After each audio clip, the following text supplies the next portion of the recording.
Today I'm going to read a couple stories about Taliban courts from My Life with the Taliban by Abdul Salam Zaeef. He was a high-ranking Talib, and he became the diplomat for the Taliban, and he lived in Pakistan for a while. Sorry, I haven't read this book in like a year and a half, but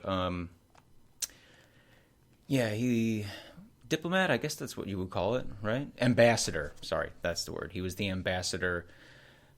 He was the Taliban's ambassador, so he was with them, and he would confer with other countries and nations in an office that he had in Pakistan. And it's an interesting book. Again, My Life with the Taliban. I would recommend it. But this is just something I thought needed to just, here's, the only thing, if you look up like Taliban, and this isn't saying like they're the greatest, blah, blah, blah. I'm just saying, if you look up, the only thing I can think of that comes to mind looking up like Taliban courts is that Vice documentary where this girl's like, oh my God, what are you guys doing? And then they're just like slapping a guy and something like that. But, so I'll just use his words, and here we go.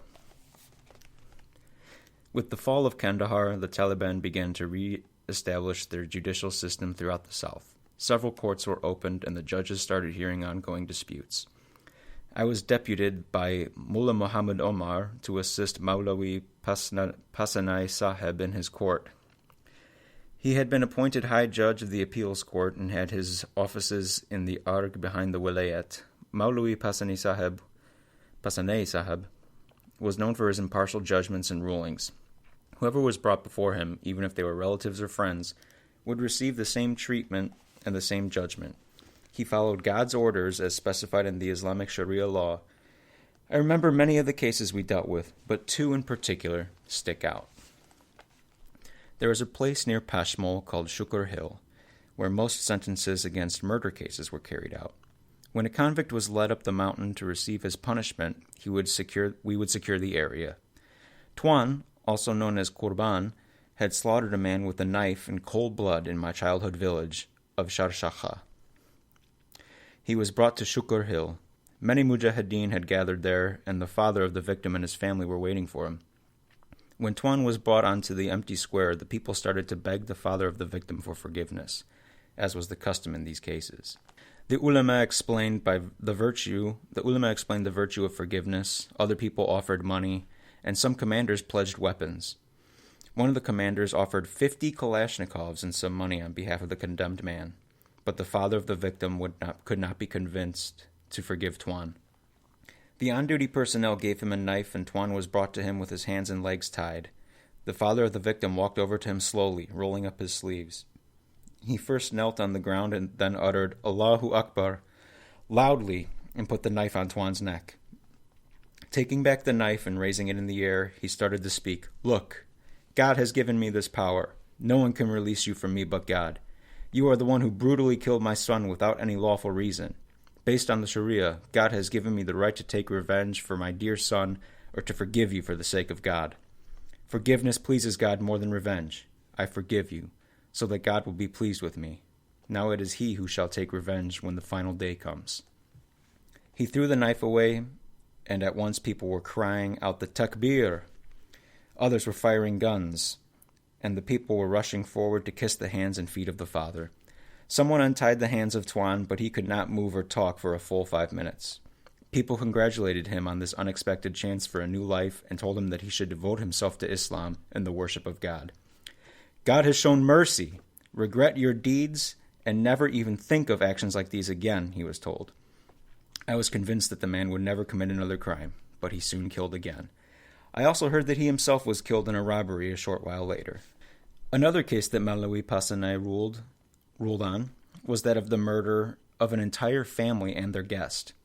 A man called Muhammad Nabi from Girgi Jangal camp had gone to the house of the Baja, or husband of the sister of his former wife.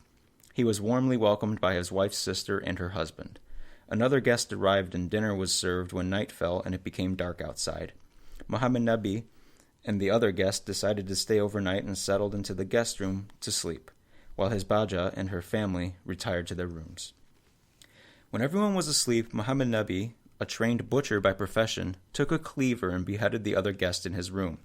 Then he proceeded through the house, killing the entire family room by room. There were 11 victims in total: a woman, 2 men, 8 children, including a 6-month-old baby. Before he left the house, he chopped all the bodies into pieces and brought them down to the basement. He was arrested in Panjbai camp in Baluchistan by the Mujahideen and brought into Kandahar, where he confessed to the crime but never explained why he did it. During the court sessions and while in prison, Muhammad Nabi would often say that he should be killed, but never told us why he had butchered the family of his Baja. More than once, he said he wanted to be killed. In his dreams, he could see the small children, their limbs in his hands, blood everywhere. Every night they would come to him and ask him why he had so brutally killed them. "What did we do?" they would ask. Muhammad Nabi could not sleep.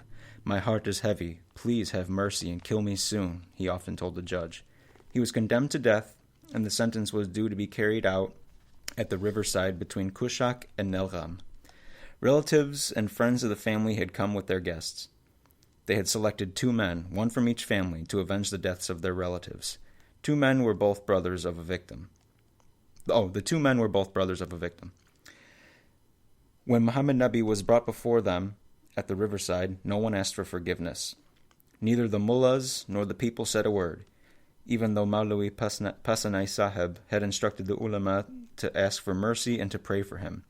Not even the friends or family of Muhammad Nabi had come to collect his body. I went to Judge Maulawi Sahib. I asked for permission to have Muhammad Nabi perform 2 rakats and that he should be instructed to utter the kalima. With the permission of Maulawi Sahib, I went to Muhammad Nabi. I told him that the relatives had arrived and that they would avenge what he had done. Now would be the time for him to perform a last prayer towards the Kaaba and proclaim the creed of faith. But Muhammad Nabi looked straight at me and said, "Just kill me now. I can still see those limbless children in my hands. I can't pray or proclaim the creed of faith." I was surprised and astonished by his words. I begged him to reconsider. I tried to change his mind for a long time, but all he would say is, "Just kill me." Finally, Maulawi Sahib told me to leave him alone. I was pleading with him until the very last moment when he was shot by the heirs of his victims. He died without praying or uttering the kalima. The victims' families became ecstatic after he was shot. People screamed and threw their turbans in the air. For me, Muhammad Nabi was proof that a cruel man will die without even being able to pray or proclaim his faith. If a man is not guided by God himself, no experience or amount of suffering will show him the right path.